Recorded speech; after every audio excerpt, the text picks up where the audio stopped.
papo. Adriane, muito obrigado por você estar aqui com a gente. Fique à vontade. Qualquer coisa pode chamar a mim ou ao Elian, estamos aqui para poder orientá-la, tá? Tome o tempo que achar necessário, tá bom? Muito obrigado pela sua presença. Vocês estão me ouvindo bem? Está um pouquinho baixo o som, mas está legal, tá? Dá para escutar. Dá para ouvir?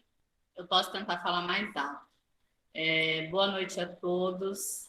Eu gostaria de dizer que é uma felicidade, é uma honra poder participar desse evento. Agradecer o Mauro por ter me convidado.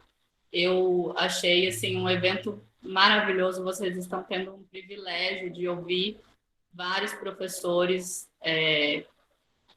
de vários lugares do país, né? Professores muito conceituados. A professora Caroline falou na semana passada que a gente não tira nada de bom da pandemia, mas assim, eu estou participando de bastante eventos. Eu acho que esse é um modelo que vai ficar e que tende a facilitar esses diálogos, né? Porque assim, deslocamento, o Mauro que organiza eventos sabe que mexer com dinheiro para levar professor de um lado para o outro não é fácil.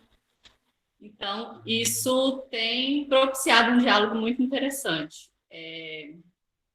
Como está lá, Mauro colocou na publicação do evento, eu trabalho com história política, um nicho mais específico de, né, voltados para os militares.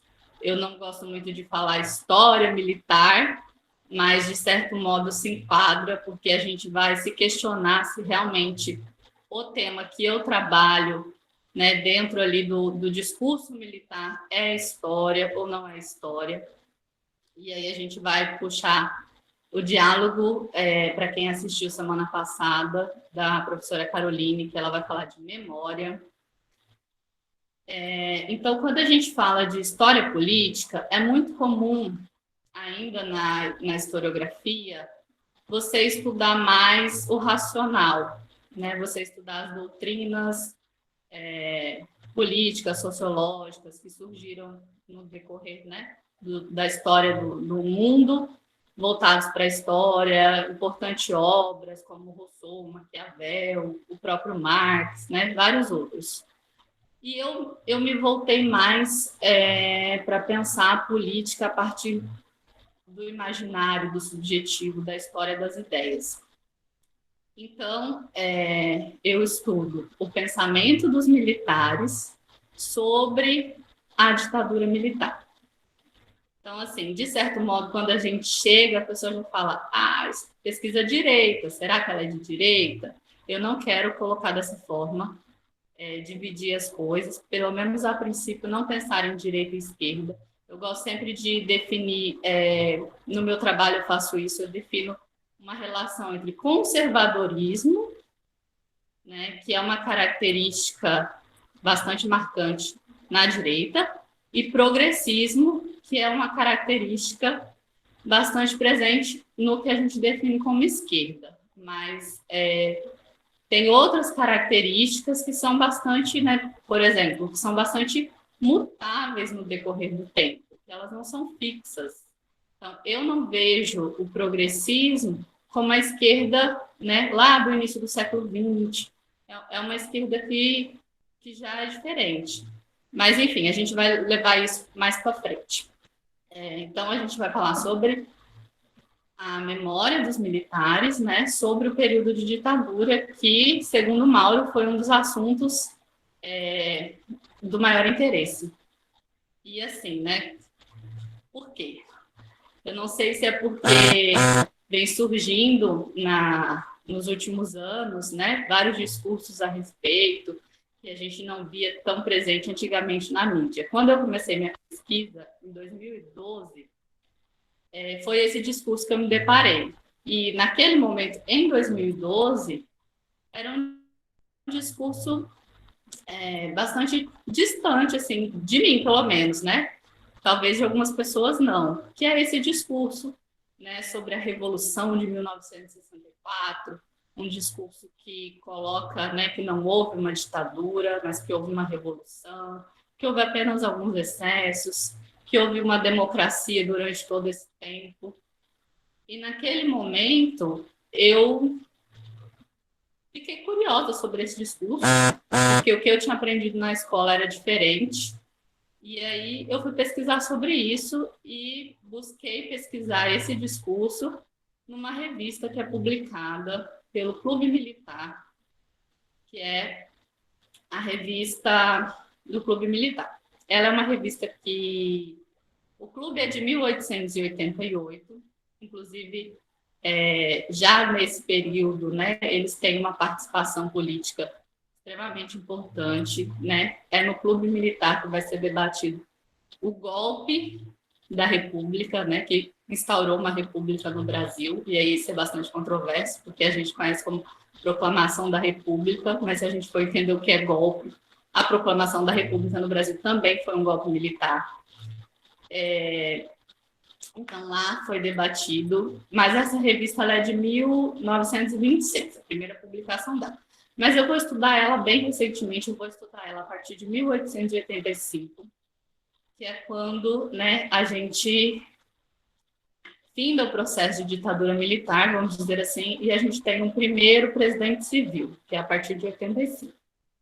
E aí eu estudo ela até 2010. A gente demarcou esse período para pesquisar. Mas, né, se a gente olhar a revista depois de 2010, o discurso não muda. É o mesmo discurso, foi só um marco que a gente definiu no período. Então, vamos... É uma revista de pouca circulação, ela é só entre os sócios, ela chegou a 40 mil tiragens assim, no período que mais houve, mas a média é entre 15 e 20 mil exemplares. Hoje em dia eu não conferi, mas eu acredito que é até menos que isso, porque ela já é digitalizada, né? E quem tiver curiosidade de ver lá, no site do Clube Militar, ela está disponível. Inclusive, eles falam bastante sobre a política atual. E aí é outra coisa que a gente vai falar, né? Quando eu falo em construção de mitos políticos, um diálogo entre a ditadura e a democracia, talvez eu frustre algumas pessoas, porque não vou falar, pelo menos não a princípio, né, na minha fala de assuntos bastante recentes, mas a gente pode debater depois, porque eu acredito que com a minha fala vocês vão identificar alguns elementos que lá, quando eu comecei a pesquisa, não fazia parte da nossa história ainda, e que, né, recentemente surgiu de novo, né? Então, quando a gente fala de história das ideias, né, história das mentalidades, a gente tem que primeiro levar em conta, né, entender que é algo que está na longa duração, né? Não muda assim de uma década para outra. Né? Às vezes a gente fala, nossa, mas a gente evoluiu tanto, a gente tem internet, né? A gente está no século XXI, como que uma pessoa pode pensar dessa forma?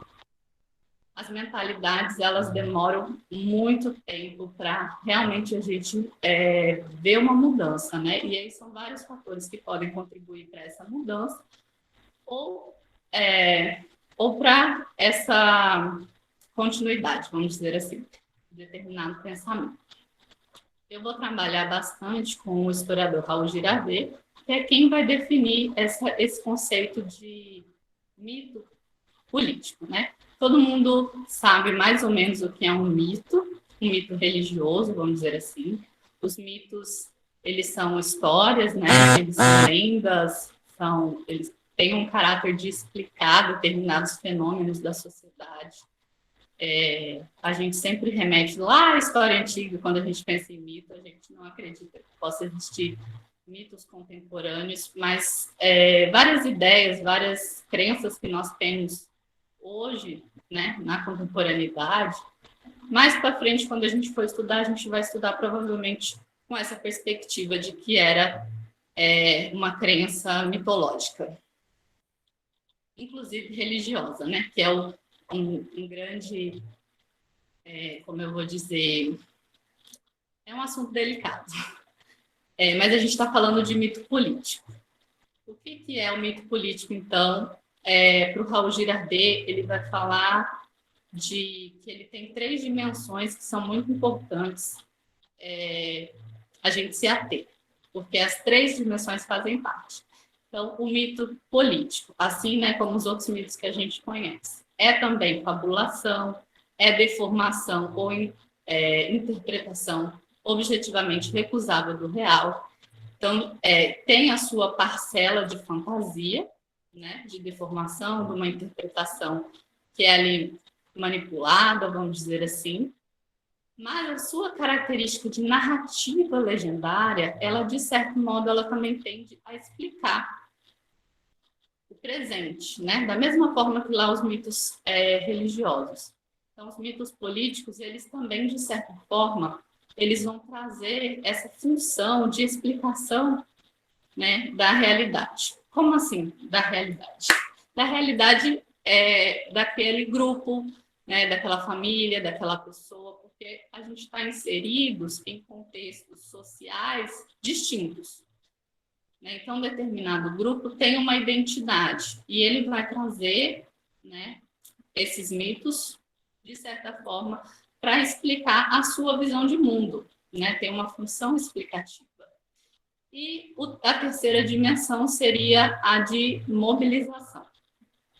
Os mitos, eles têm essa capacidade, né, por todo o dinamismo profético que ele traz, ele tem essa capacidade de fazer, né, com que aquele determinado grupo, em um determinado contexto histórico, se mobilize para determinado fim.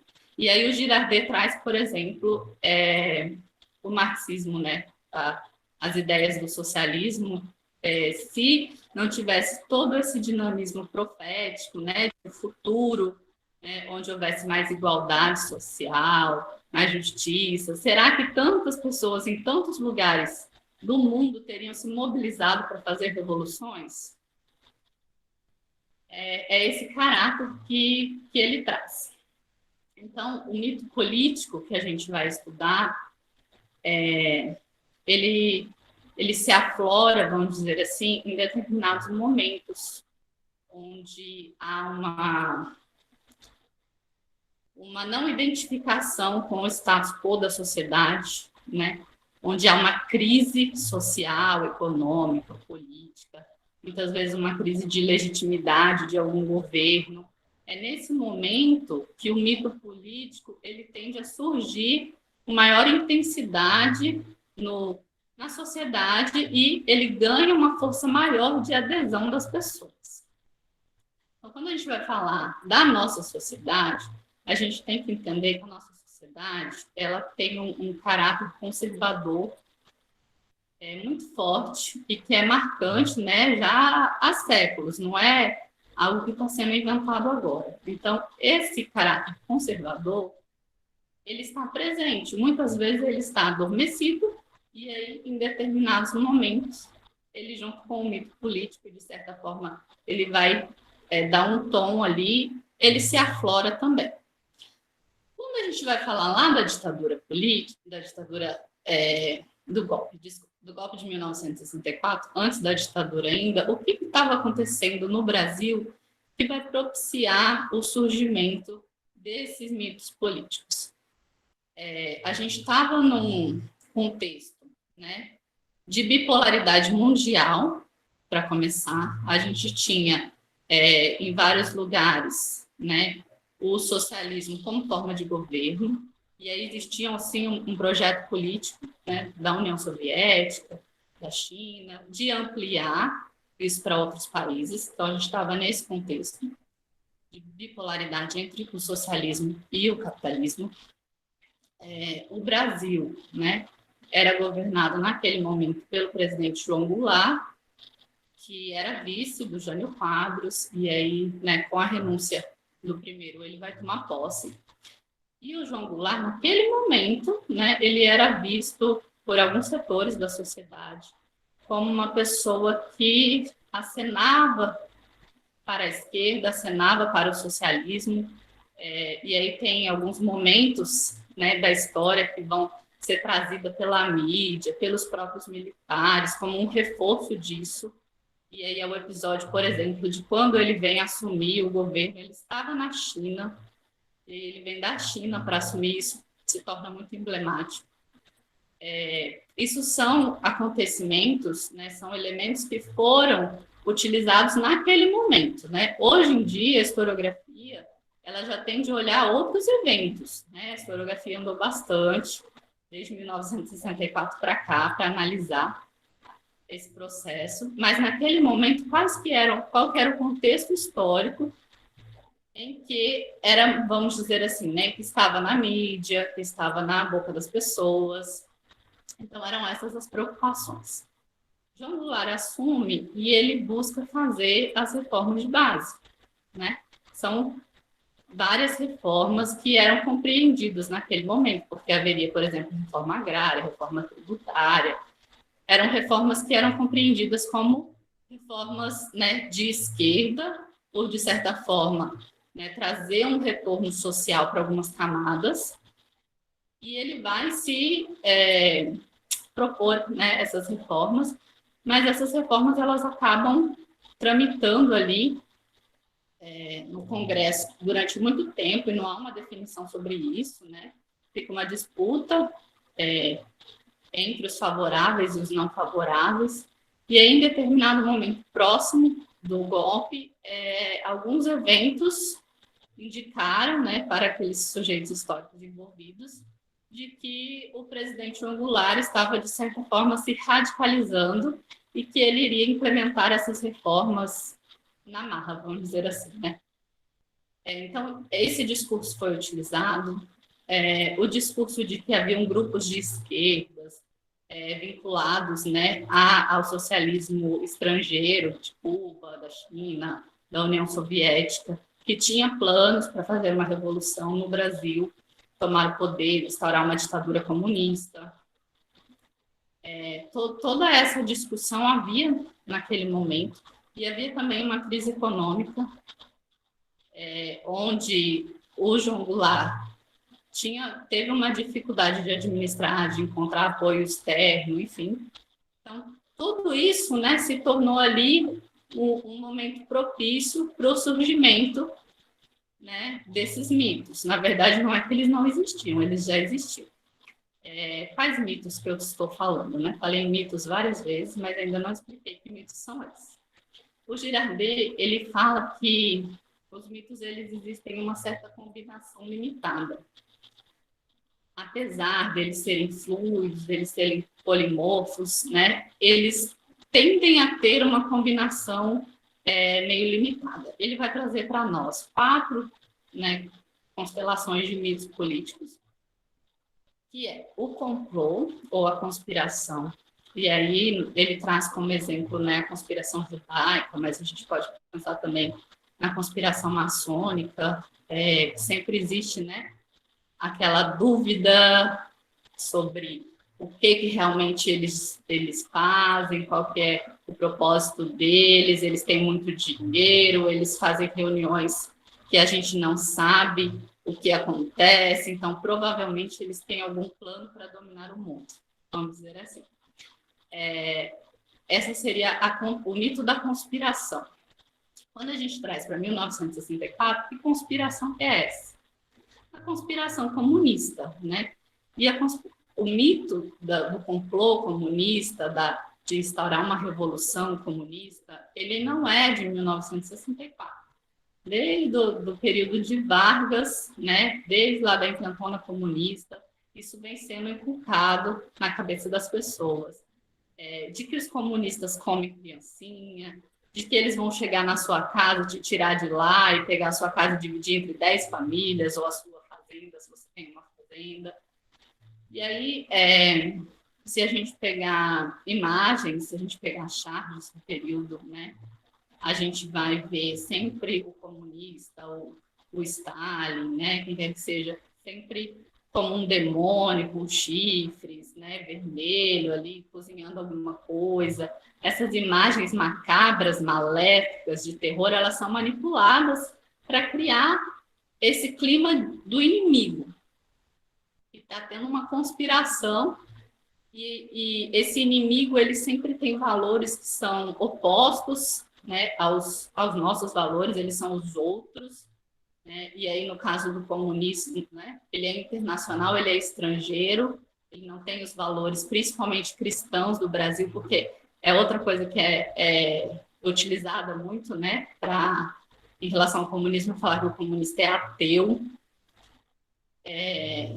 Então, a gente tem esse mito da conspiração, presente em 1964, e principalmente o mito do Salvador. O Salvador, deixa eu pegar aqui para ler para vocês certinho como ele coloca.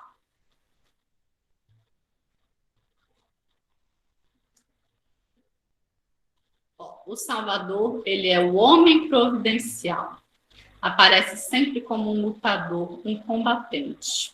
Sempre ameaçado, sempre resistindo à beira do precipício. Recusa submeter seu destino. Quer restaure a ordem estabelecida ou a subverta. Quer organize ou anuncie aquela que está por vir. É sempre, por outro lado, por uma linha de ruptura dos tempos que se situa seu personagem.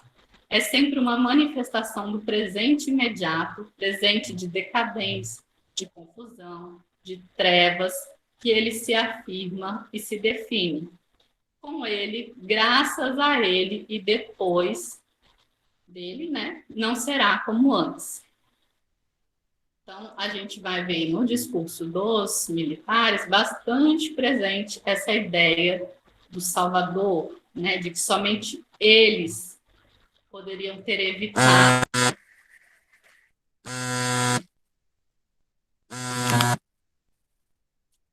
Desculpa, gente. Somente eles poderiam ter evitado, né, uma revolução comunista e todos os malefícios que isso traria para a sociedade brasileira. Esse Salvador, ele podem ser de 4 arquétipos, né? O velho homem que conquistou fama numa guerra, né? Enfim, ele já faz parte da história desse povo. E ele está lá, depois que ele, né, triunfou e tudo, ele voltou para se recolher, está lá no seu descanso.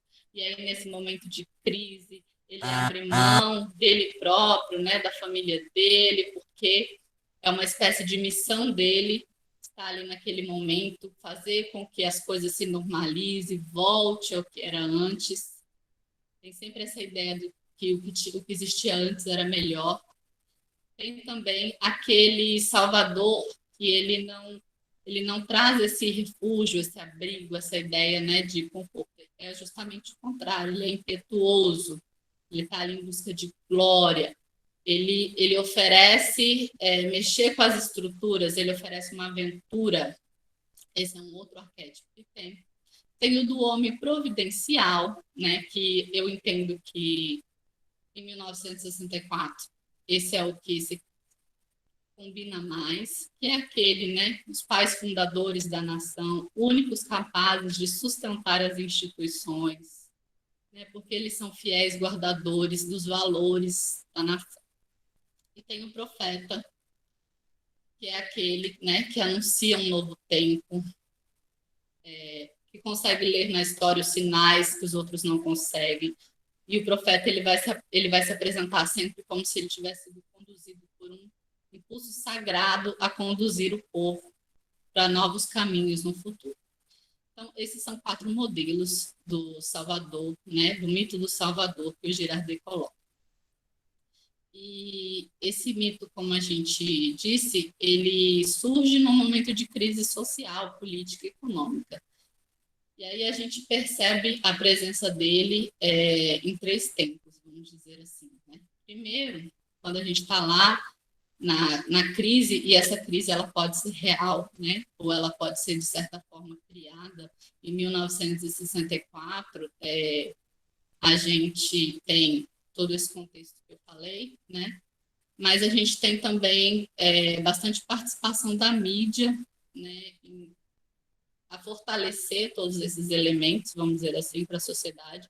A gente tem participação também de alguns institutos, que é o IPES e o IBAD, que é o Instituto de Pesquisa em Estudos Sociais, e a Instituição Brasileira de Ação Democrática, né? Existem estudos que mostram, comprovam que por financiamento externo, financiamento empresarial, esses institutos trabalharam na produção de livros, na exibição de filmes que eram passados né, em localidades mais remotas, onde se tratava desses assuntos e, de certa forma, né, se colocava esses perigos todos eminentes na nossa sociedade. Então, existe esse tempo, que é o tempo do apelo, o tempo que você está ali vivendo na crise e você vai buscar, clamar, né, chamar por esse Salvador, né, que vai mudar a história, vamos dizer assim. Nesse tempo do apelo, na revista do Clube Militar, a gente tem um discurso, né, de que a população como um todo, atendendo a anseios nacionais de paz e tranquilidade, de progresso, né, que estavam impossibilitados naquele tempo, e aí eles trazem muito a representatividade da Marcha da Família com Deus pela Liberdade, como algo que ateste esse discurso, né, de que a população como um todo estava exigindo dos militares que eles tomassem, né, o poder, tomassem uma atitude. E em relação a isso, né, também a gente não pode pensar que a população estava pedindo uma ditadura. De certa forma, parcela da população estava se pedindo uma intervenção por acreditar nesse contexto de crise e de que não haveria outra saída, uma vez que, teoricamente, o presidente estava se radicalizando. E aí a gente tem que entender que existe, que o medo está sendo mobilizado nesse momento. Então, as pessoas sentem medo. Quando a gente trabalha com imaginário, com ideias, a gente não pode se esquivar, né, de entender esse sentimento que mobiliza ali a população. Então, nesse tempo do apelo, a gente tem esse discurso. E aí tem o tempo da presença. No tempo da presença do mito político, né, do mito do Salvador, no caso, com as Forças Armadas naquele momento, de 1964, e o tempo da presença, então, seria todo o período de ditadura militar, eles vão falar bastante, né, de como eles não vão conseguir devolver o Brasil para os civis por causa da radicalização da esquerda. Então, eles falam, por exemplo, vou citar aqui, para a infelicidade do Brasil, entretanto, elementos de esquerda ligados a movimentos alienígenas de diferentes linhas marxistas voltaram-se para a violência armada e não permitiram que fossem experimentados o Proterra, né, que era um programa teoricamente de reforma agrária, mas que não era de fato, e muito menos a excelente Constituição de 1967, pela sua atuação e tentada pela terceira vez a tomada do poder, estes elementos levaram a nação a um infeliz atraso democrático. Eu não sei que terceira vez que é essa, mas, enfim, eles não citam também. Então, eles vão trazer, né, a presença desse inimigo, esse complô, novamente, o mito do complô, para justificar a manutenção dos governos militares, né, durante os 21 anos em que eles estiveram no poder. Esse seria o tempo da presença. E aí depois a gente tem o tempo da lembrança. O tempo da lembrança é este que nós estamos, é o tempo da minha pesquisa, que o recorte temporal era de 85 a 2010. E aí, nesse tempo da lembrança, a gente tem o quê? Essa memória militar, né, que vai falar que houve uma revolução, que alguns excessos foram necessários por causa da conspiração comunista, né, de uma tomada de poder iminente, ou da radicalização da esquerda, da guerrilha, da luta armada, enfim. Então, eles vão dizer também que nestes 21 anos, né, houve sim uma democracia, uma defesa da democracia, que os generais foram eleitos, né, no Congresso, que esses generais não se corromperam e eles entregaram os mandatos, né, com o mesmo patrimônio em que eles assumiram. Eles vão, e aí lembrando que aqui já entra outro fator, que é um fator presente, né, a questão, né, da corrupção na política, escancarada dessa forma e sendo uma preocupação da sociedade, é algo do presente.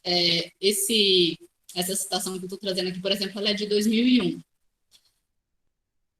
Então, esse seria o tempo da lembrança, né, desse período de governo militar, onde de acordo com essa memória, havia uma conspiração comunista e os militares seriam os únicos possíveis atores, né, agentes, a defenderem o país como salvadores, e que esse tempo que decorreu de governo militar foi necessário por essas razões. Esse discurso, essa memória, ela traz alguns elementos que são bastante presentes, que eu vou trazer para vocês.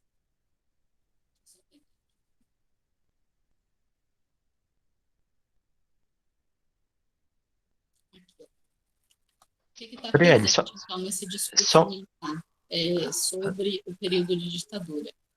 Adriane, só um pouquinho. Existia uma disseminação de ideologias contrárias aos valores nacionais, ou que destoassem, né, de um projeto de governo e de nação das Forças Armadas, modelo que preza pelo princípio da ordem, do progresso, da soberania nacional, uma forma de governo democrática, o respeito à disciplina e à hierarquia e a observância dos valores cristãos pela sociedade. Então, se a gente vê esses valores, né, essas ideologias contrárias aos valores nacionais, e quais são os valores estes que eles são colocados como nacionais, e aí eles anulam completamente a pluralidade, né, de ideias políticas ou até mesmo de religião que existe no Brasil, né, a falar, por exemplo, que seria um valor nacional, né, a observância da doutrina dos valores cristãos, e nem todo brasileiro é cristão. Então, eles fazem, eles transformam alguns valores, por exemplo, como disciplina, hierarquia, são, né, característicos militares em valores nacionais nesse discurso. E também eles vão associar, né, a disseminação dessas ideologias contrárias aos valores nacionais, segundo eles, a uma incapacidade política do presidente João Goulart, e que tudo isso teria provocado, então, uma crise política e econômica na nação, o desmantelamento de instituições, a subversão das Forças Armadas, e que tudo isso culminaria numa revolução comunista, né? E por isso as Forças Armadas, me escuta? como tributo dos princípios defendidos e depositária da confiança da população brasileira, apresentam todas as qualificações necessárias para impedir tais acontecimentos, configurando-se em verdadeiros heróis. Adriane, fala mais um pouquinho perto do microfone. Para vocês, eu encontrei dentro dessa revista. Hoje, eu acredito que ele não seja novidade para ninguém, mas naquele momento era. E aí eu achei bastante interessante, então eu passei a estudá-lo na minha dissertação, na minha graduação, defesa de TCC e depois na dissertação de mestrado. Então eu trago esse diálogo entre a ditadura e a democracia, por quê? Porque esse discurso ele está sendo feito num período de democracia, eu estudo a partir de 1985. Então, essa revista, ela, de certa forma, ela é um reduto dessa memória, desse pensamento, né, de tudo que reside nesse imaginário das Forças Armadas. É claro que, né, lá em 2012, eu, assim como vocês hoje sabem, eu sabia que isso não ficava restrito às Forças Armadas, né, que, de certa forma, muito desses valores, muitas dessas ideias estavam presentes, sim, né, na nossa sociedade como um todo, até porque a nossa cultura política ela é desenvolvida, né, a partir de todas as nossas experiências da nossa vida. Então, a determinado professor que eu tenho acesso, a determinado amigo, grupo, né, de reunião, vizinhos, família, e aí a gente tem bastante famílias de militares, por exemplo, que vão, de certo modo, reproduzindo essa memória, reproduzindo essas ideias, ou de pessoas que viveram naquele período. E aí a gente pode falar de outro mito político que o Girardet traz, que é o mito da Idade do Ouro. A nossa memória ela tende a guardar valores positivos do nosso passado, né? É um subterfúgio meio psicológico da gente não lembrar de certos traumas, e isso ele também se expande se a gente pensar numa sociedade, num coletivo, né? Ele não fica restrito ao indivíduo. Então, de certa forma, a gente tende a lembrar do que a gente viveu, né? De antigamente. Antigamente é sempre melhor do que hoje. Porque antigamente não tinha tanto crime. Antigamente a gente podia sentar nas calçadas, né? Antigamente não tinha corrupção. Então, assim, essa memória positivada do passado, né? Ela traz uma ideia de que o passado era melhor, né? E aí o mito da Idade do Ouro, do Girardot, ela é mobilizada por esse discurso também. E aí depois a gente pode discutir se realmente não tinha corrupção, se realmente, né, não tinha bandido na rua, enfim, todas essas questões. Então, eu acho que se encerra aqui o que eu tinha para falar, foi bem curtinho, mas aí a gente passa nas perguntas, né, para debater mais o tema, porque é um tema que gera bastante debate. Eu espero que vocês tenham bastante perguntas e, enfim, vamos dialogando e entender o que esse contexto de 1964 tem a ver com o contexto, né, a partir de 2016, 2018, vamos dizer assim. Existem, sim, muitos pontos de similitude, mas a gente tem que entender também que é um contexto histórico completamente diferente e novo, né, em muitos aspectos. Mas a gente tem presente a mobilização de alguns desses mitos políticos, não é mesmo? É isso, né? Eu acho que a gente pode passar para o debate. Andriele, me escuta agora?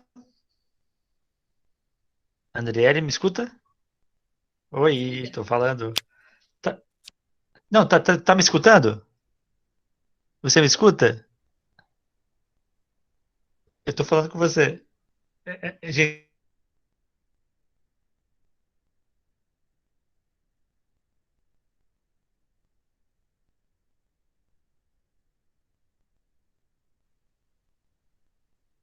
ela tá sem áudio lá. Sem o fone, né?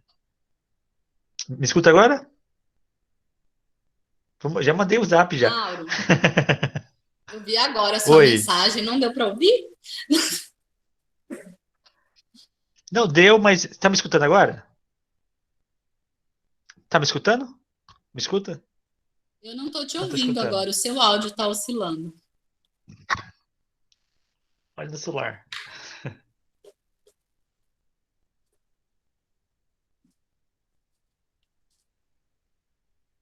Só um pouquinho, gente. Vou tentar resolver isso aqui.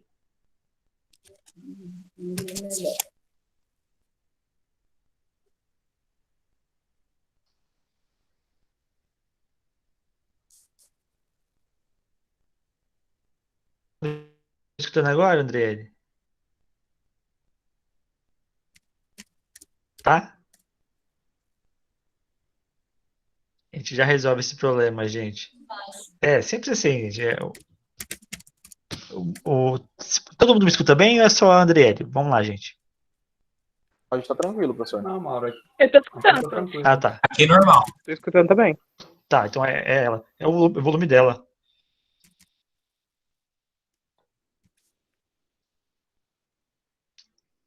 Fala pra ela aumentar o volume no WhatsApp, talvez ela Sim, seja. eu pedi aqui agora para ela aumentar o volume para ver. Bom, gente, ela deve entrar e sair de novo e a gente resolve isso. Bom, mas de qualquer forma, já vou agradecendo ela, né? Como disse aqui alguém, as pérolas sendo gravadas faz parte, gente, né?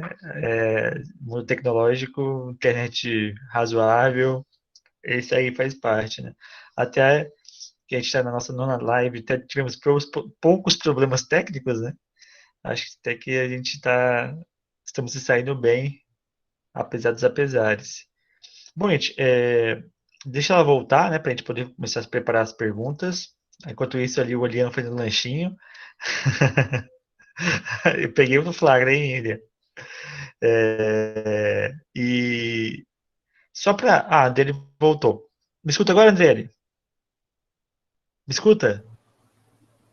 Tá me ouvindo melhor agora? Agora eu tô. Tá Eu não bom. estou te escutando. volume deve estar baixo. O seu Nada, volume deve nada. estar baixo. Peraí. Vou mandar mensagem. Peraí. Só um pouquinho, gente.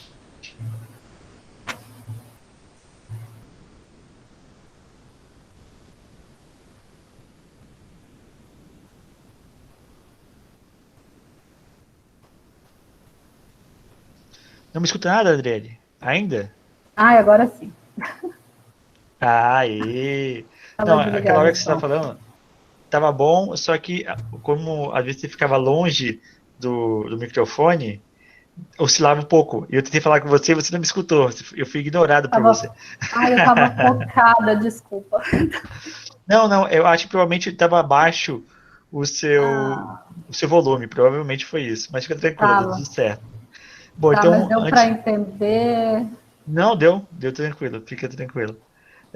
Porque só oscilava um pouquinho quando você ficava longe do microfone, mas deu para entender bem. Bom, Adele, primeiramente, obrigado, né, pela fala, eu acho que foi muito importante, até porque você trouxe umas discussões muito atuais, né? Principalmente, mesmo no ambiente democrático, né, no momento democrático, eleitoral e tudo mais, esses mitos sempre reaparecem através de discursos muitas vezes vazios, né, sem ter nada em termos de uma discussão histórica e tudo mais, né? Pessoal, vai preparando as perguntas para a Andriele, por favor, que eu vou aqui até também preparando, tem algumas para a Andriele, e, e assim, mas basicamente para a gente bater um papo mesmo, né? Aí é aquela mesma esquema, gente, assim. Quem quiser pedir a palavra, só coloca o nome no chat, que a gente abre o microfone para você. Quem quiser só colocar a pergunta no chat também, a gente está à disposição para tentar responder, né? Enquanto o pessoal vai perdendo a timidez, né? Vamos aqui.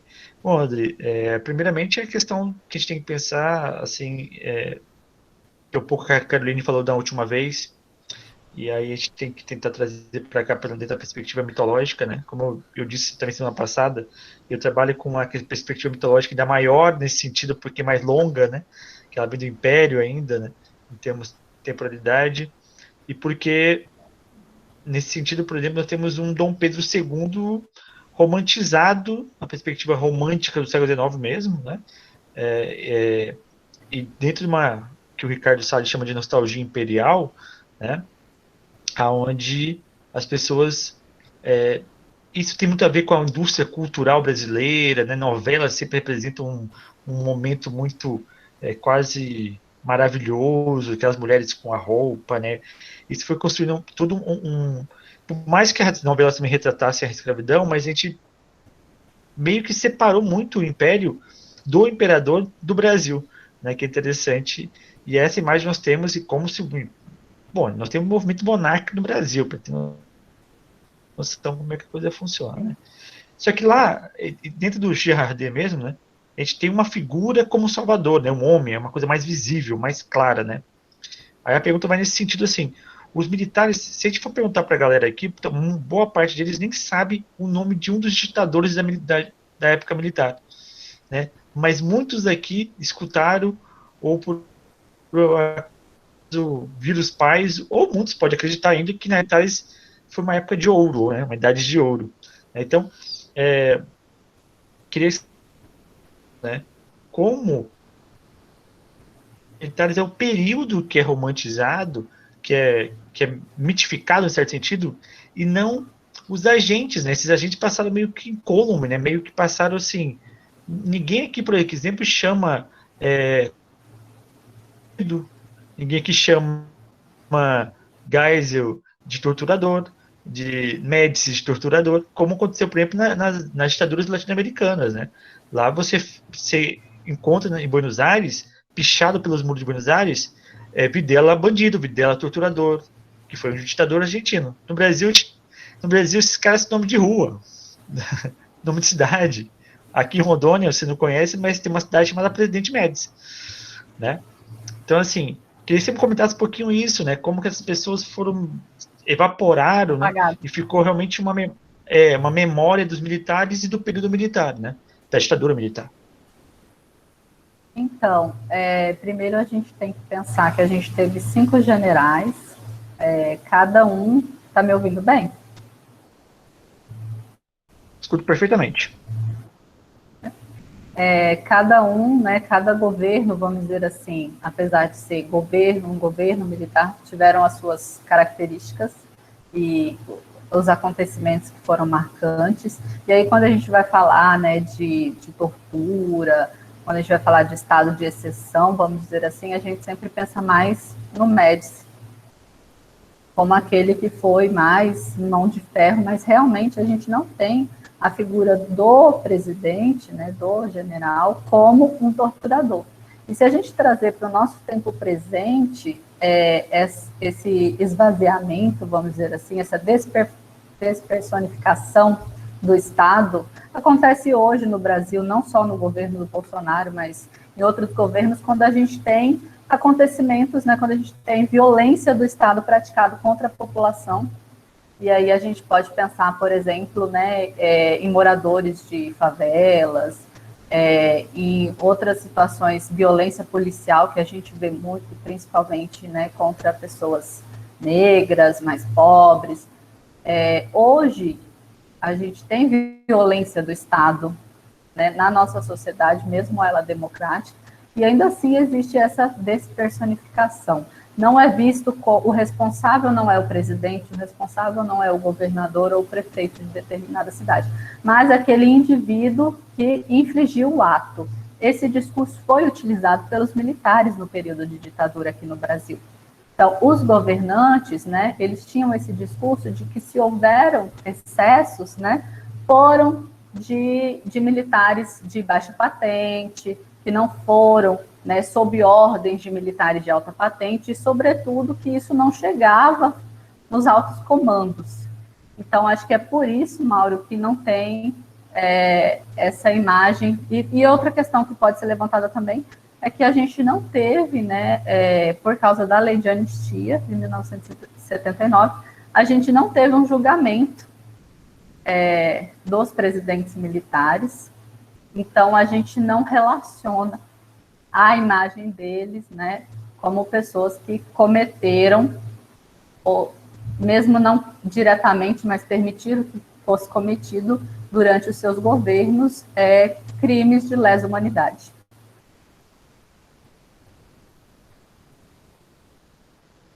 Deixa eu abrir aqui, porque eu sempre esqueço e começo a falar, sem abrir o microfone e ninguém me escuta. Não, sim, eu entendo. Bom, gente, tá aberta para perguntas, tá? Vocês estão muito tímidos hoje. Vocês sempre são bastante polêmicos quanto a esses temas aqui, né? Eu não sei se eles esgotaram as perguntas da semana passada. Tem isso ainda, né? Mas fique à vontade. Pode falar, Andrei.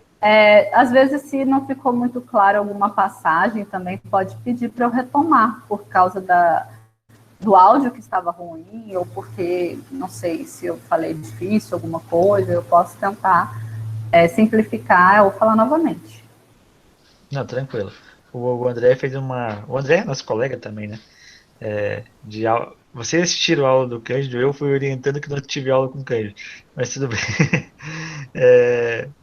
Ele fez aqui um péssimo comentário, né?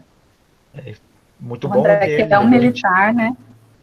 O André que é um militar, mas não por isso cultua Sim, esses mitos sim. políticos dos militares, né? Muito bom, André. Ele levou a gente a lembrar das aulas do Cândido. Mais um comentário do que uma pergunta. Sempre questões, foi caracterizado pela grande quantidade de militares. Desfilando novamente no Palácio do Planalto, ouvimos muitas das pessoas no dia a dia que eles são os novos salvadores da pátria, além do próprio Bolsonaro, lógico. Quer comentar? Então, não tem como a gente não chegar. E aí eu trago os elementos novos, né, que eu falei, que a gente está num contexto político que é diferente, a gente está num contexto, sim, democrático, né? É uma democracia que tem fragilidades, que tem muito a melhorar, mas é uma democracia. E quando eu pesquisava essa revista, né, e estava lá mergulhada nela, eu vi esses discursos e eu achava tão distante disso, de certa forma, ocupar uma cena política pública, né, Porque, como a professora Caroline falou na semana passada, os militares eles saíram muito por baixo, vamos dizer assim, a imagem deles, né? E quando isso existem algumas pesquisas que mostram, pesquisas, né, de opinião pública ali na década de 90, 2000 e pouco, que mostra, por exemplo, as instituições que o brasileiro considera confiável, e aí o Exército, né, que antes era nos primeiros lugares, vai ficando mais para trás, de certo modo, nesses primeiros anos, na primeira década ali após a ditadura, o Exército ele cai num descrédito, num apagamento. E aí eles colocam isso como o culpado disso seria a mídia, né, que reforçaria essa memória da esquerda e colocariam os militares como vilões na história, né, enquanto na memória deles eles seriam os salvadores. E aí, por causa desse descrédito todo, né, dessa imagem negativa que esse período trouxe para eles, eu, particularmente, quando estudava, eu não via a possibilidade de um novo golpe militar. E, de certo fato, não teve ainda, né? Eu espero que não tenha, apesar de que tem algumas pessoas que pedem. Mas eles encontraram outros meios, né, de ocupar o alto escalão político do Brasil, né? Estão presentes ali em diversos ministérios, vice-presidente, né, e tem acesso livre ao presidente da República, né, e de certo modo o presidente Jair Bolsonaro, ele é um modelo vivo dessa memória, né, até porque ele é um militar também da reserva, e então eles encontraram outro modo de estar presente. A princípio, eu não considero muito preocupante no sentido da gente voltar a entrar numa ditadura, né? Mas a gente vê que alguns discursos, o Mourão, por exemplo, ele tem aparecido bastante agora em relação às queimadas aqui no Mato Grosso, né, na Amazônia, e aí tem alguns discursos que são, né, discursos presentes nessa memória e presentes nessa ideia conservadora, que são bastante perigosos de tirar direitos de algumas minorias da nossa população, mesmo não entrando num estado de exceção, de ditadura. Mas, enfim, eles encontraram uma nova forma de estar no poder sem tomar o poder. E eu não previ isso, eu não sei se teve alguém que previu, mesmo estudando. Eu acreditava, sinceramente, que não haveria um golpe, né? Não houve. E quando o Bolsonaro surge na cena pública, né, como possível candidato à presidência, eu também não previ que ele seria eleito. Mas aí a gente tem que ver que tem alguns fatores que ele conseguiu perceber, a equipe dele, em relação ao imaginário político, imaginário social brasileiro, e ele mobilizou esses mitos muito bem, né? Não sei se ele, conscientemente, mas a equipe, de certo modo, percebeu, né, uma carência de parcela da população de um representante, e aí, junto com um novo elemento que é a internet, né, ele conseguiu mobilizar tanto o mito da conspiração quanto o mito do Salvador a favor dele. É isso. Beleza. Eu vou aproveitar, tem algumas perguntas já que apareceram, mas até para aproveitar o próprio gancho aqui do André, da comentário, né, que você também fala um pouquinho. Por mais que a gente não tenha, até a gente teve uma aula de tarde com uma boa parte da molecada que está aqui, sobre fascismo, né, e um pouquinho sobre Era Vargas, nazismo, fascismo e Era Vargas ali também. Uma das coisas que a gente conversou bastante, né, que eu falei com eles, que a gente tem que tentar pensar historicamente, não pensar a partir do presente, né? É impossível estar no presente, no passado, mas a gente tem que tentar compreender os fatores históricos, né? Porque uma das atividades deles é justamente analisar um vídeo que Bolsonaro e o próprio ministro das Relações Exteriores, o chanceler Ernesto Araújo, falam que o nazismo é de esquerda. Então a gente tiveram que ler sobre um texto sobre fascismo do Paxton e assistir alguns vídeos também sobre o conceito.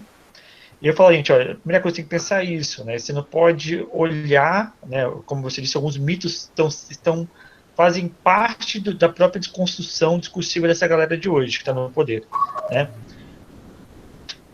E aí vem uma coisa que muitos desses militares acreditam piamente nisso. A gente tem que deixar muito claro, né? Me parece que existe um dos militares no poder hoje que é talvez um dos últimos a viver a ditadura mais pesadamente, que é o cara chamado General Heleno, né, que é o braço direito do Bolsonaro, e talvez aquele que mais seja, vamos colocar assim, que a gente falasse um pouco da viúva da ditadura, talvez eles sejam os maiores ali ainda, né? Essa galera está no poder e não quer entregar o poder. Me parece um pouco isso, assim. Cada vez mais eles falam, não, tira civil, bota militar. Talvez o exemplo mais clássico disso agora é o INSS, né, que foi esvaziado, cheio de militares que não sabem nada que estão fazendo ali dentro. Né? Então, me parece que isso é um perigoso, porque teve uma análise recentemente que a galera falou o seguinte, esses militares chegam no poder, muitos deles ganham dinheirinho a mais, né? É uma galera que há muito tempo acabaram ficando distantes de aspirar ao poder. Uma coisa que talvez seja interessante você poder também comentar é que muitos deles amaram o governo PT porque Não consigo ouvir, não. Mauro cortou, repete, por favor. tá, voltou agora? Tá escutando agora? Agora voltou, agora sim. Tá. Então, uma das coisas que eu estava falando é justamente isso, né? Que muitos desses militares estão voltando a ter uma certa ascensão no quadro do governo, ganham dinheirinho a mais, né? Porque além do salário dele ou da aposentadoria deles, eles ganham dinheiro a mais, gente, né? E é um bom dinheiro, digamos, deixa bem claro.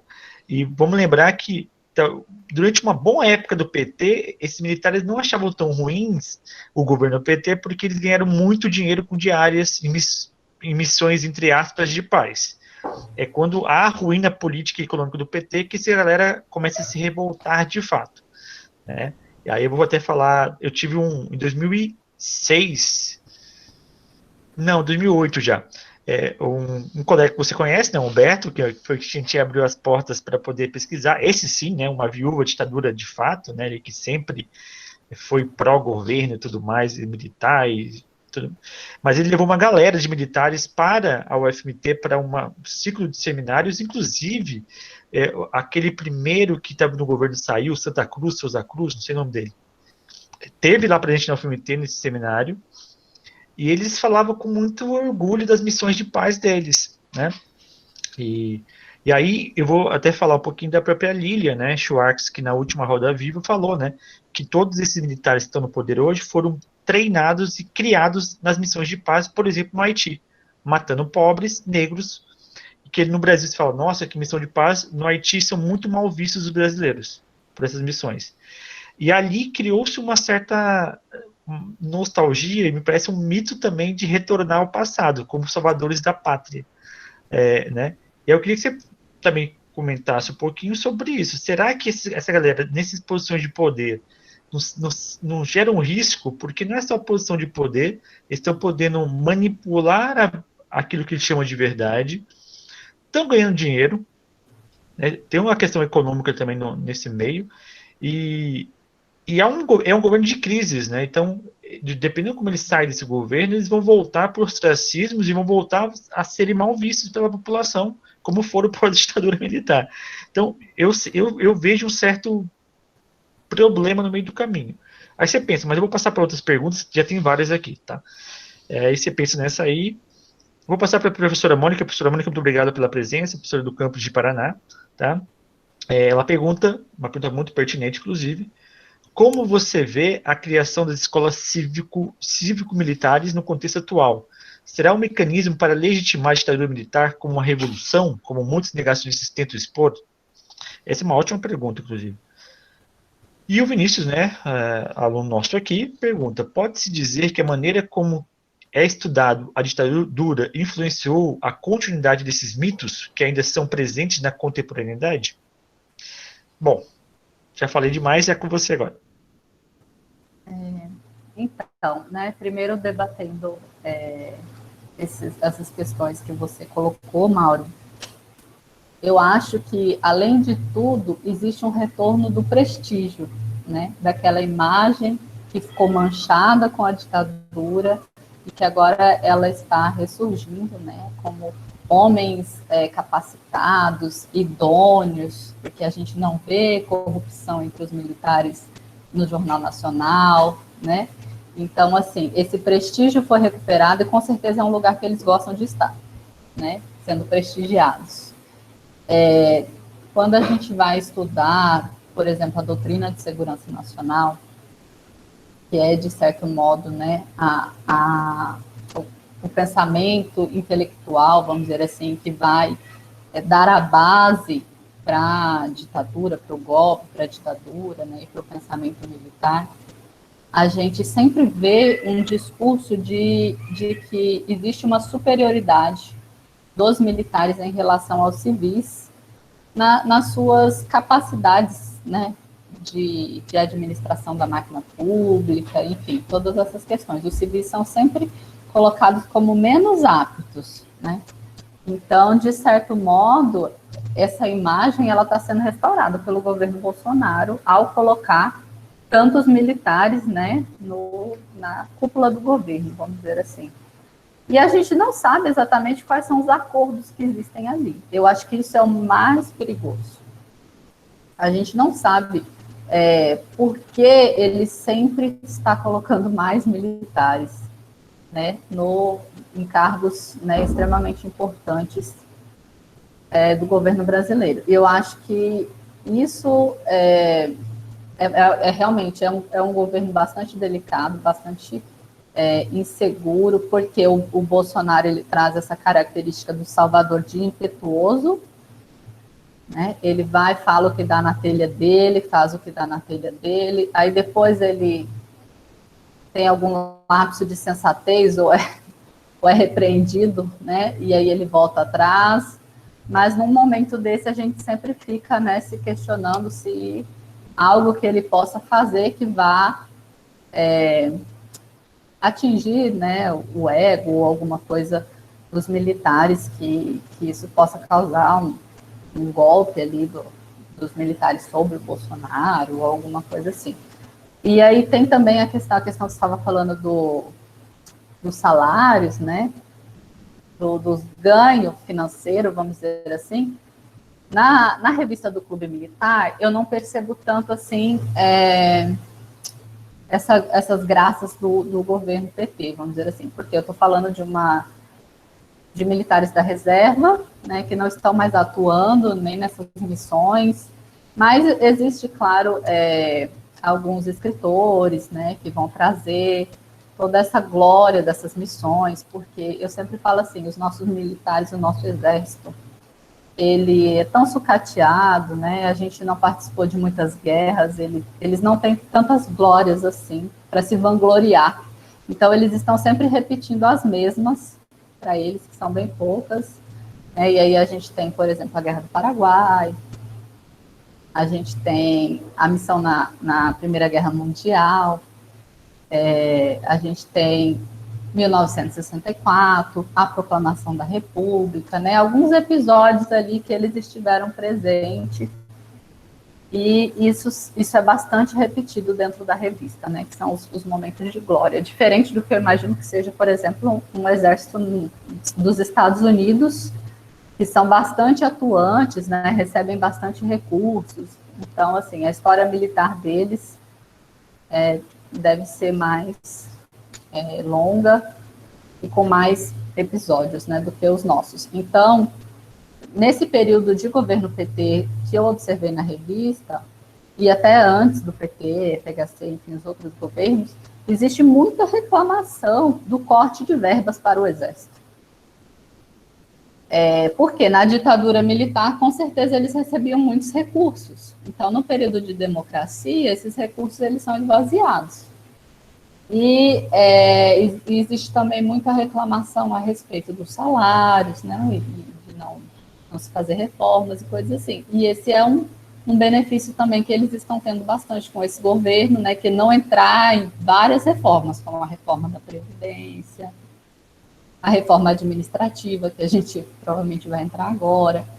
Então, assim, eles estão tendo muitos benefícios, eles estão recebendo prestígio, apesar de, como você falou, a maioria que estão ocupando cargos, seja na alta cúpula do governo, ou seja em outras instituições, não tem o conhecimento técnico para ocupar esses cargos, né?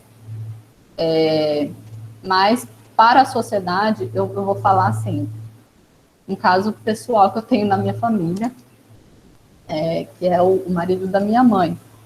Ele é bolsonarista e ele fala assim, porque o exército fez tal coisa, o exército, a farmácia do exército está produzindo cloroquina, como se isso fosse algo muito importante, algo, né, de se orgulhar, E assim, do ponto de vista, né, de todas as instituições que estão trabalhando em diversos campos, né, em relação à pandemia, vamos dizer assim, o Exército, que possui não é uma farmácia, um centro, né, de produção de medicamentos, que tem essa parte médica do Exército, produzir um medicamento não é nada demais dentro da máquina pública como um todo, mas o tom, quando se fala em Exército hoje, o Exército está reformando estradas, né? Asfaltando estradas. O Exército sempre asfaltou estradas. Em todos os governos, o Exército asfaltou estradas. É uma das atividades que eles fazem, porque existe todo um departamento de engenharia dentro do Exército, né? Desde quando ele foi fundado no Brasil. Então, assim, não é algo novo, não é algo inédito. E eu não tenho números para se dizer que está fazendo mais agora do que fazia antes. Mas esse prestígio está sendo recuperado.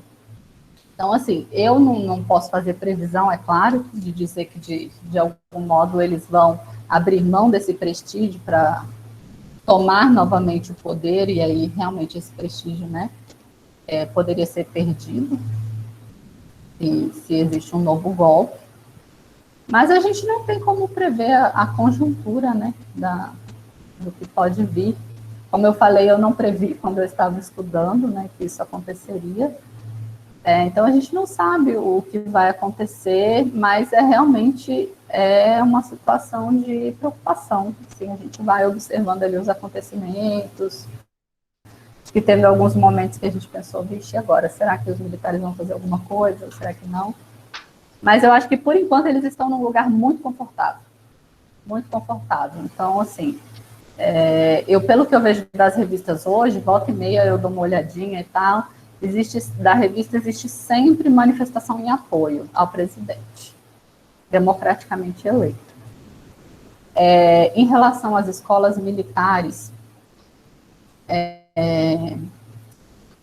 eu acho, assim, que, com certeza, é possível que seja um lugar onde essa memória, né, encontre um campo, essa versão da história, vamos dizer assim, encontre um campo mais fértil, né, para entrar, vamos dizer assim, porque não quer dizer que nas nossas escolas públicas civis ela não esteja presente, porque muitas vezes ela não está presente na fala do professor, mas ela está no questionamento do aluno. Eu mesmo já tive vários debates com alunos, né, que são adeptos, vamos dizer assim, dessa memória, né, e acreditam que a ditadura foi uma fase, um período bom no Brasil, que foi uma revolução, que não foi um golpe, enfim. Mas eu acredito que sim. Eu não posso dizer com certeza, porque, por exemplo, eu nunca tive contato com material didático que é utilizado nas escolas militares. E eu sei que os professores, né, existem professores militares e professores civis. Então, eu acho que isso varia um pouco também dos professores.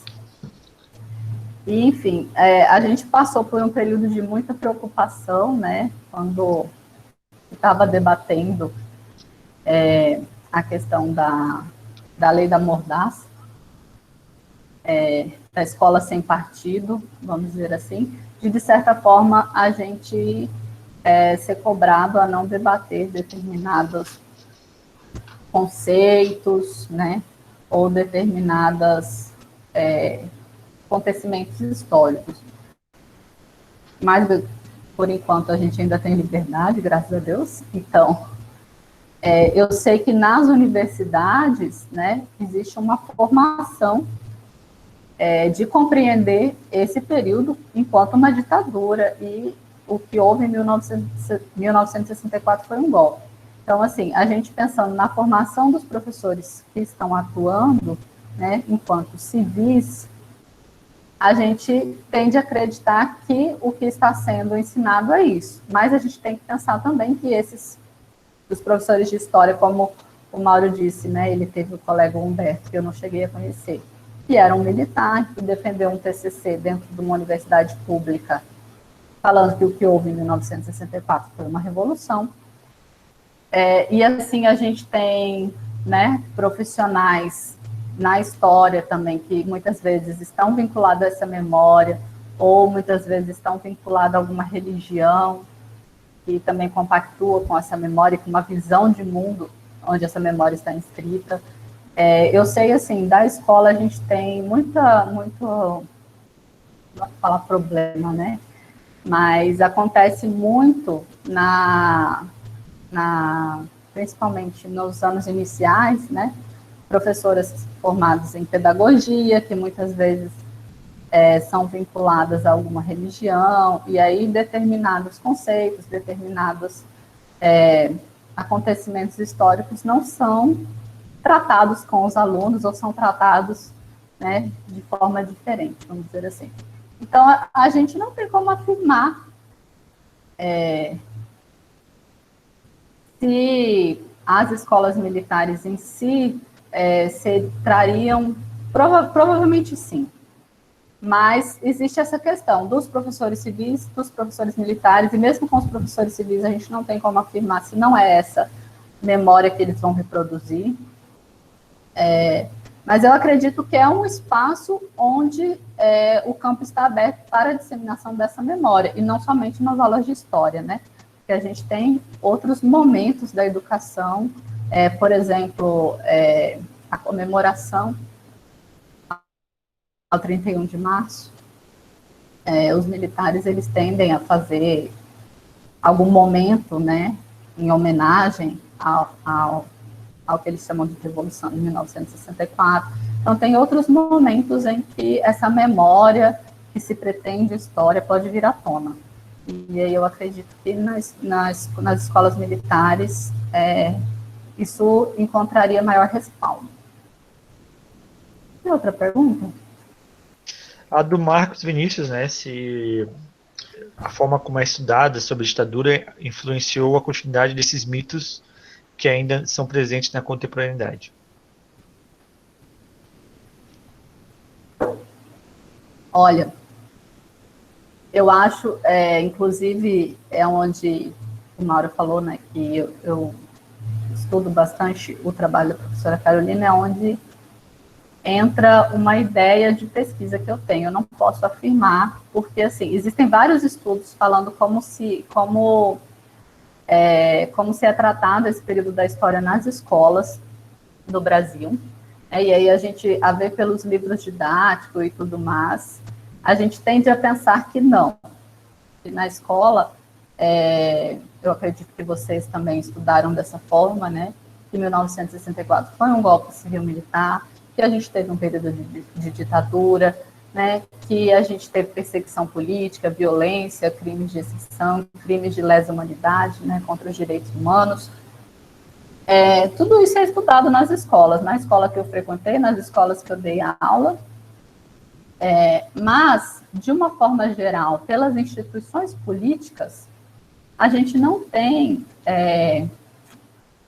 políticas públicas, vamos dizer assim, né, de uma amplitude maior para lidar sobre essa memória, com essa memória da ditadura, que é diferente do que a gente vê na Argentina, por exemplo, que o Mauro esteve falando. Aqui a gente tem nomes de escola, nomes de ruas, nomes tipicidade, com nomes, né, dos ditadores, e isso não há um questionamento público. A gente tem uma filmografia sobre o período, mas ela também não é muito vasta, e recentemente a gente teve até filmes, né, que foram impedidos de serem exibidos em salas de cinema, enfim, que encontraram dificuldades para isso. Então, assim, essa memória, por exemplo, o Mauro estava falando das novelas, como que, de certa forma, as novelas romantizam esse período do Brasil Império. Quantas novelas vocês já viram que tratam do período de ditadura?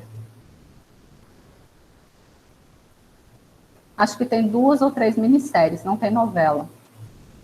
Quando se tem novela da década de 60, é uma década de 60 romantizada, é uma década de 70 romantizada, onde se fala de diversos assuntos, né? Mas não se fala de ditadura no Brasil.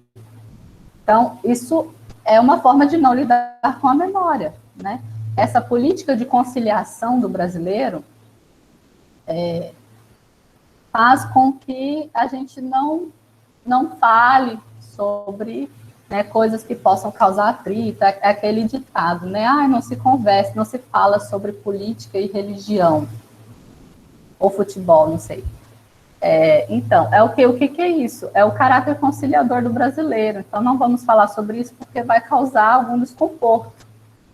Então, o Brasil, de certa forma, lida com a memória da ditadura assim, né?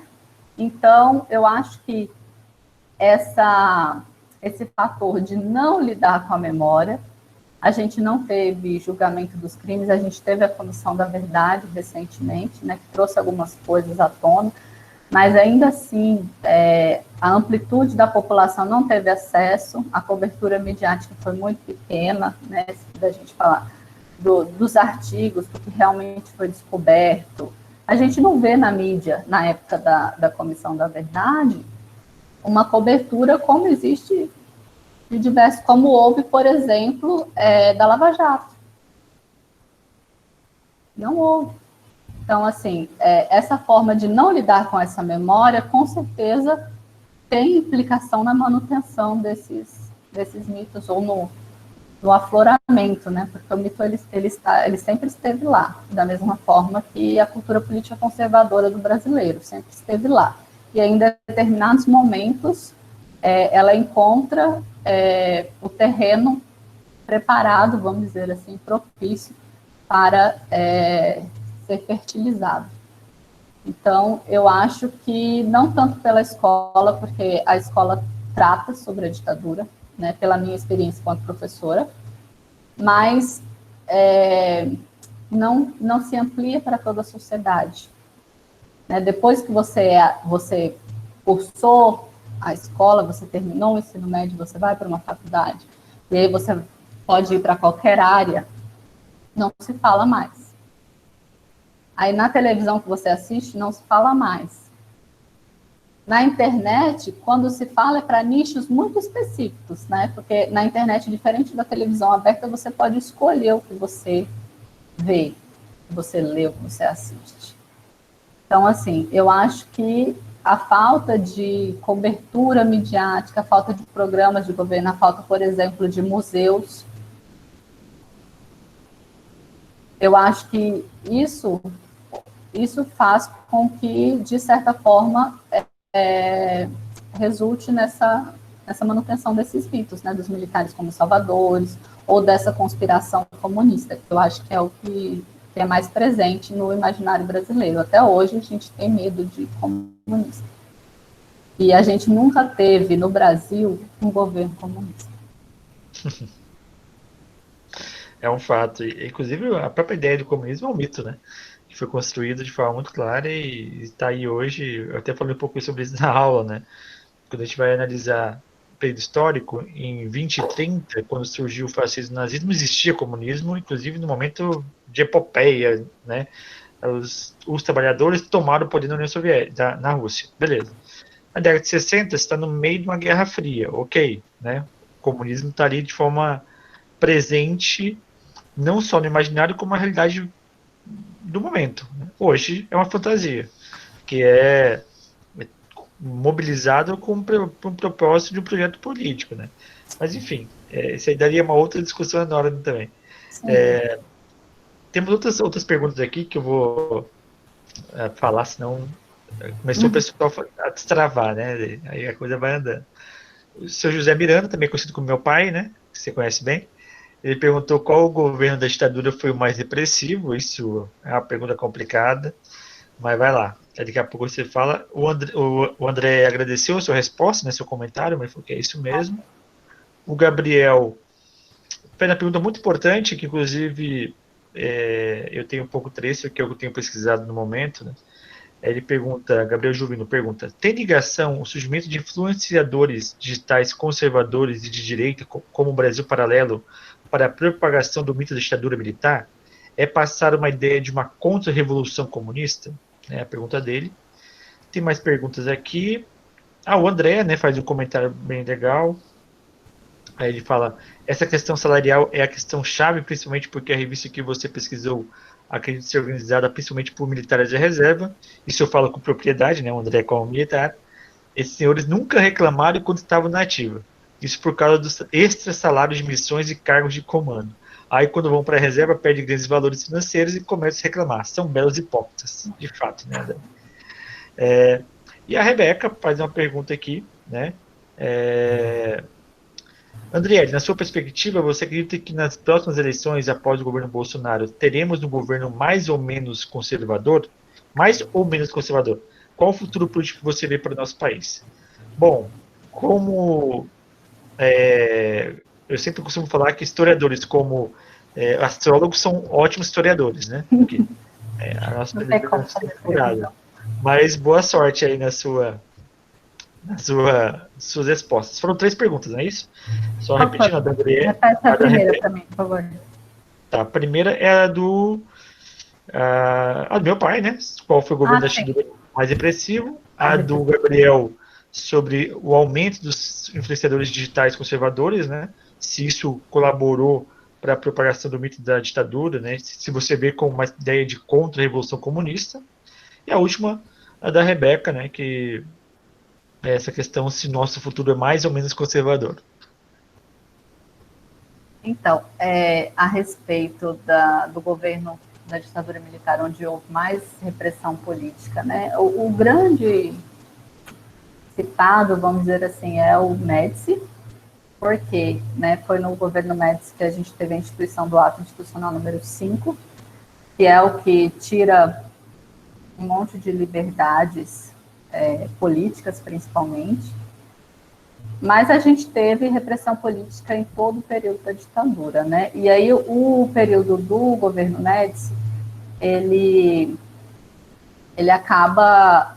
A gente não sabe dizer, né, o que veio primeiro, se é o ovo ou a galinha, se foi o ato institucional número 5 que causou a radicalização dos movimentos de esquerda e aí provocou a luta armada, vamos dizer assim, ou, como os militares dizem, foi a radicalização da esquerda que provocou o ato institucional número 5, mas a gente tem esse período de 68 a 75, mais ou menos. Aí, depois de 75, já começa, né, um pouco de discussões sobre um afrouxamento, vamos dizer assim. Mas, durante todo o período de ditadura militar, a gente teve repressão política, né, como censura, por exemplo, toque de recolher. Agora, a violência, né, contra os agentes políticos, né, contra os opositores, vamos dizer assim, ela foi maior entre esse período, de 68 a 75. Aí depois, de 79, principalmente, a gente tem a anistia, ela diminui um pouco, mas não acaba. A segunda pergunta, me lembra aí, Mauro, já esqueci. Tranquilo. Gabriel, pergunta... Era sobre os youtubers, certo? Isso, conservadores de direita, né? Conservadores de direita. No Brasil Paralelo, mais especificamente, ele pergunta, né? Conservador de direita é um negócio que a gente tem que compreender primeiro essas categorias. No Brasil, existe um movimento que é um tanto quanto peculiar em relação à nossa direita. A nossa direita, ela se pretende liberal do ponto de vista econômico, né, hoje em dia, porque os militares, por exemplo, não eram liberais no período de ditadura militar, eles eram estatistas, mas hoje em dia, né, o neoliberalismo está como a política mais promissora, economicamente falando, vamos dizer assim, para determinadas categorias da sociedade. Mas, do ponto de vista da moral, né, o brasileiro é bastante conservador nos costumes. Então, a gente tem que entender isso, que a nossa direita se pretende liberal na economia, mas ela não é liberal, por exemplo, na persecução das liberdades individuais das pessoas. Porque se a gente vê nos Estados Unidos, por exemplo, um país liberal, a gente tem a permissão do aborto. No Brasil, a nossa direita abomina a ideia de aborto. Mas se eu sou liberal, eu tenho que entender que existem liberdades individuais, né? Que a pessoa pode ter o direito de escolher se ela quer ter um filho ou não, se ela quer morrer ou não, né? Que seja desligado os equipamentos que mantêm oxigenação e coisas assim em hospitais, que é uma realidade que a gente tem em outros países ditos liberais, e aí no Brasil a gente tem essa direita diferente, vamos dizer assim, né? Essa direita que é conservadora, por um lado, e aí na economia ela é liberal, mas na esfera do individual, do privado, ela é conservadora. Eu acho que sim, como eu estava falando, essa revista que eu pesquiso, ela é restrita aos sócios do clube militar até determinado tempo. Depois, a partir de 2010, se eu não me engano, ou 2012, ela vai para o site. E aí qualquer pessoa pode acessar, mas ninguém conhece. Né? Eu tenho certeza que vocês, a maioria de vocês, talvez um ou dois, já tenham ouvido falar, a maioria não. Então ninguém vai acessar o clube militar para ver a revista do clube militar. Então é um discurso que está fechado ali, naquele grupo, né? Que comunga daquela identidade.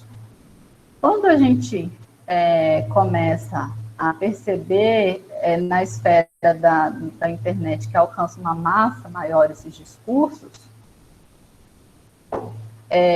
isso com certeza contribui, né? Mas é aquilo que eu falei, essa ideia que o Girardet fala, por exemplo, o mito, ele só se propaga, ele só vem à tona, ele se materializa, vamos dizer assim, quando ele encontra um terreno fértil, né? De certo modo, as ideias daquela sociedade têm que ter uma afinação com o mito. Então, assim, o youtuber conservador, né, e aí tem vários, e a gente tem também outros pensadores que antigamente o grupo de acesso a eles era mais restrito, né? E hoje em dia tem massas de seguidores. Eles influenciam para criar esse contexto histórico de crise, da mesma forma que antigamente isso ficava restrito à televisão, né, e a jornais impressos, hoje em dia a gente tem a internet. Então, tudo que é disseminado nas plataformas digitais de grande alcance contribui para reforçar esses mitos. Principalmente, a gente vai ver o mito da conspiração comunista, né? Nas eleições de 2018, o Brasil não vai ser uma Venezuela, o Brasil não vai ser uma nova Cuba, vários discursos como esse que não encontra respaldo nenhum nas políticas públicas implementadas pelo governo PT, que foi um governo democrático, foi um governo, inclusive, que o governo, apesar de ser um governo paternalista, um governo para as massas, isso ainda é muito relativo. Porque se a gente for estudar o que a elite ganhou no governo Lula e no governo da Dilma, a gente vai ver que não foi um governo tão populista assim. Ele foi populista, houve ganho dos dois lados. Então, essas pessoas, né, que comungam desse pensamento, dessas ideias, e que utilizam da ferramenta da internet, de algumas plataformas digitais, para professarem suas ideias e seus pensamentos, encontram ali pessoas que já pensavam como eles, com certeza. Muitas vezes essas pessoas não têm essa ideia concreta, materializada, ali, bem formulada dentro da sua cabeça, né? Vamos dizer assim. Mas, pela experiência de vida que ela teve, né, as crenças que ela foi construindo em outros grupos, na família, na religião, na escola, no clube, no judô, sei lá, em tudo que ela viveu, do avô, do bisavô, ela encontra a representação daquelas ideias que muitas vezes ele já tinha ali naquela fala. Então, naquele momento ele se reconhece, ele fala, né, então eu sou de direita, então eu sou de esquerda. Mas não é que eu não acredito que essas pessoas estão fazendo com que mais pessoas se tornem de direita. São pessoas que já tinham um pensamento similar, só que muitas vezes não tinha aquilo formulado. E as pessoas se posicionam, elas se colocam naquele espectro do político. Tem uma outra pergunta. A outra pergunta é do futuro. Vamos ser mais ou menos conservadores? Do futuro. Vamos continuar conservadores, isso eu tenho certeza, né, de uma forma geral. Por que eu tenho certeza disso? Porque, como eu disse lá no comecinho da fala, quando a gente fala em mentalidade, né, isso demora para mudar de fato. Existe ali algumas mudanças pontuais, mas, né, lá no interior dos corações, a gente acaba se reconhecendo com alguns valores, né, dos nossos pais, dos nossos avós, dos nossos antepassados. Então, eu acredito que vamos continuar conservadores.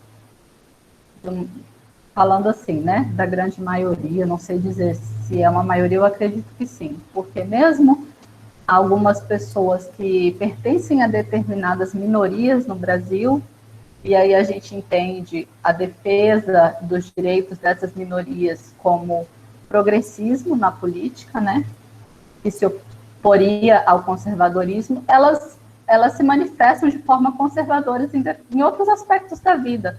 Então, assim, a gente pode ser progressista em alguns aspectos e pode ser conservador em outros. E o que eu acredito em relação, e aí não é uma previsão de historiador, até porque a gente não tem respaldo para fazer isso, né? Como o Mauro disse, eu acredito que os próximos governos devam continuar governos de direita, né? Mesmo depois do Bolsonaro, até por enquanto a gente não observa nenhum sucessor, ele não está montando o terreno, vamos dizer assim, para nenhum sucessor. Não sei se ele pretende uma nova candidatura, ele também não falou nada a respeito até onde eu saiba, mas é um movimento de fundo econômico, principalmente no mundo, né? Não só no Brasil, de ascensão de governos neoliberais, de governos que tendem a diminuir os direitos sociais, direitos trabalhistas. Então, eu acredito que a gente ainda vai enfrentar mais alguns governos desse modelo. Eu acho que a esquerda ainda está bastante... a imagem da esquerda ainda está bastante ruim.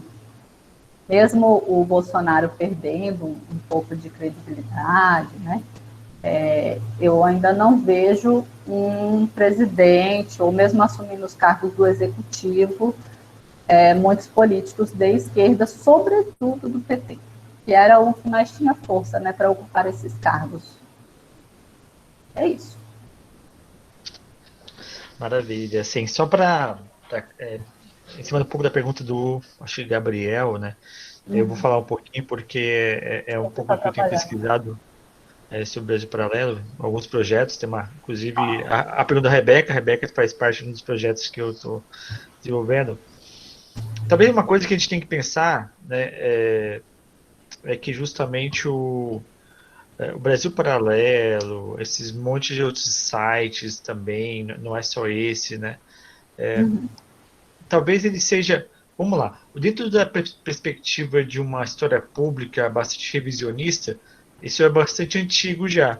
Talvez uma das figuras que vocês mais se recordam é um cara chamado Eduardo Bueno, né? O Pena lá, o Eduardo o Peninha lá, que é o cara do um gauchão, que adora fazer um monte de chacota, brincadeira, blá, blá, blá. Esse cara já tem uns 20 anos fazendo um vídeo na internet de uma forma até meio desvirtuosa da história, né? Só que é um cara que a direita sempre namorou e sempre fustigou, né? Porque ao mesmo tempo que ele apresenta uma discussão assim, também ele acabava de uma forma ou de outra sempre fazendo chacota com a direita, né? Então, ou seja, é um cara que sempre foi meio em cima do muro de tudo. Mas depois vem outros sucessivos movimentos mais problemáticos. Talvez o ícone disso seja aquele livro, né? O Guia Politicamente Correto do Brasil, né? Do rapaz que foi até mandado embora da CNN recentemente, né? O Leandro Narlock, né? Esse aí talvez foi o que popularizou uma ideia de uma história relativista. Relativista e completamente ideológica, né? Sim. É um revisionismo completamente não vou ter discussão ideológica, ideologia vai estar em tudo do canto, mas assim, dentro de uma ideologia, dentro de um projeto de direita, né? Ou seja, ali talvez seja uma coisa, por mais que não esteja tão claro, mas está ali, né?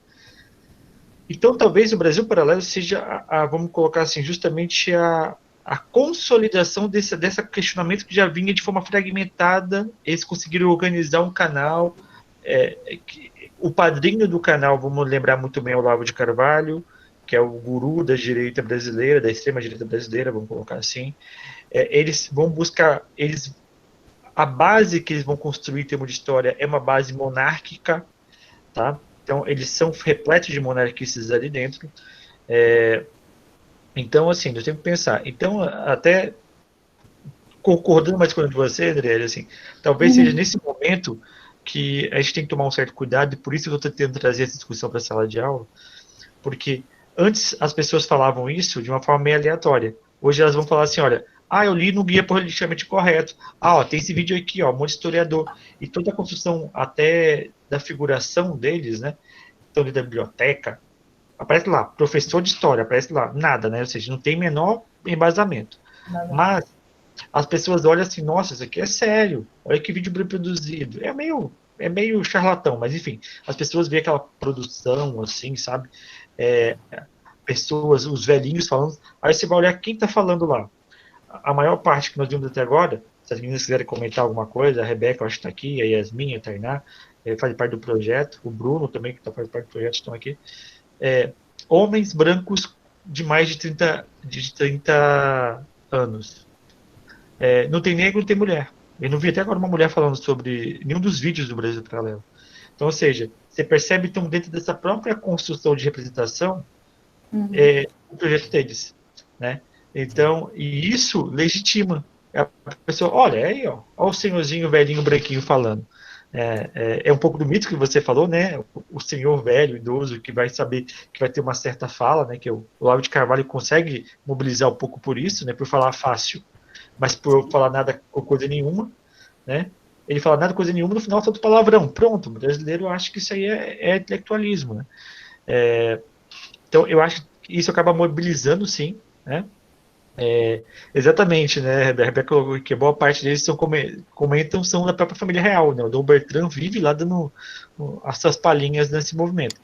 Então, esse é o meu perigo, e por isso que eu tenho trago para a sala de aula, por isso que eu peguei e fui lá a fala do Bolsonaro sobre a esquerda, porque nós temos que trazer para a sala de aula, essa é a minha defesa, para desconstruí-los.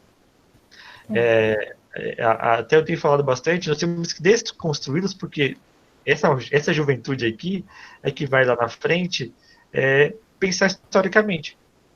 Agora, né? A vida deles é isso. Então, por exemplo, quando começar os caras a falar lorota, eles vão saber, peraí, mais do que saber quando foi o golpe militar, se foi dia 31 de março ou 1º de abril, eles saberem as condições para esse golpe, né? Historicamente pensando, por quê? Eles vão conseguir fazer um criticismo maior, uma crítica maior sobre aquilo que eles estão vendo e escutando, né?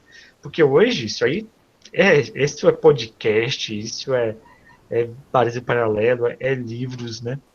Então, assim, essa seria a minha fala em relação a isso, né, André? Mais para uma questão assim, de estar por dentro, né? Porque é incrível. As falas desse pessoal, assim, é repleto de mitos, como você falou, que mitologias total, assim. É sempre a história factual e é em cima de grandes homens, grandes heróis, assim. Quando você olha assim, você fala assim, não existe crítica, ou aquelas críticas rasas, sabe? Tipo, que o Vargas foi um populista descarado, não sei o quê. Sabe, tipo, baseado em juízo de valor, como nós historiadores somos, não existe. E quando você começa uma fala em cima de juízo de valor, você fala, putz, isso não é história. Se você não traz fatos, não faz documentos, não faz uma análise mais...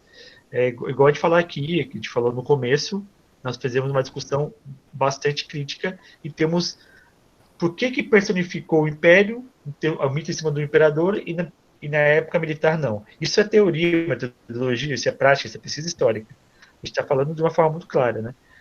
Essa galera não faz isso. Então, é uma forma de desconstruir e também, quem sabe, de desmobilizar, né? Ao mesmo tempo.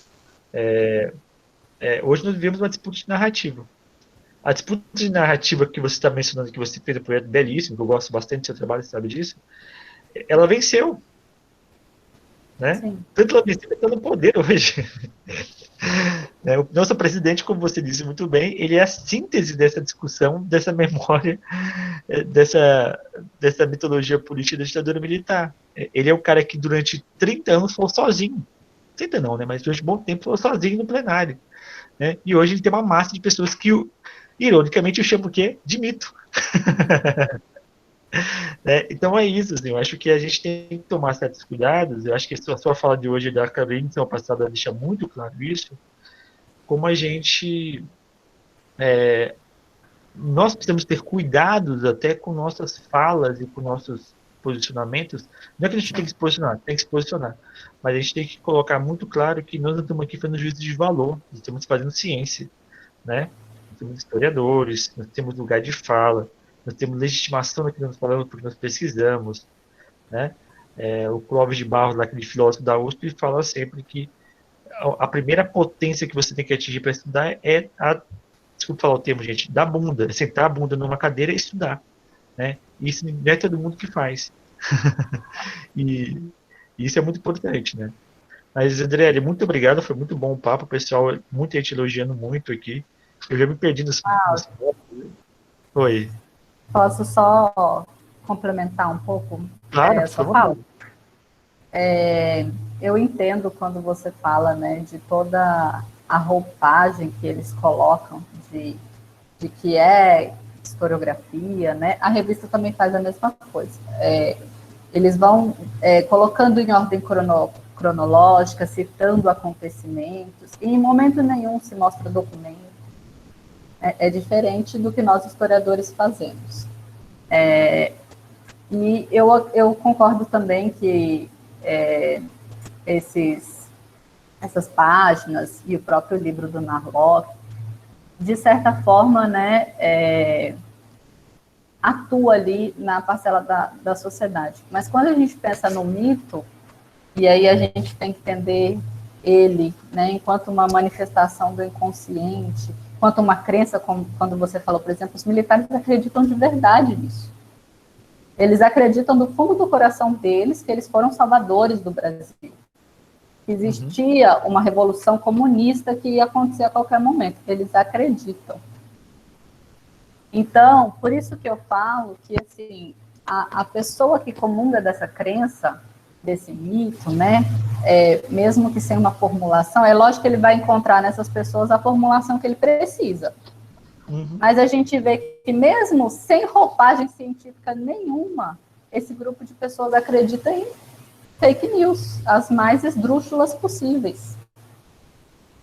É lógico que quando esse discurso se reveste de uma pseudocientificidade, é preocupante, a gente tem que desconstruir, sim. Mas, infelizmente, ele não está precisando disso. Né? Porque a gente tem ele das formas mais esdrúxulas e as pessoas acreditam, e as pessoas reproduzem, né? Que são as fake news.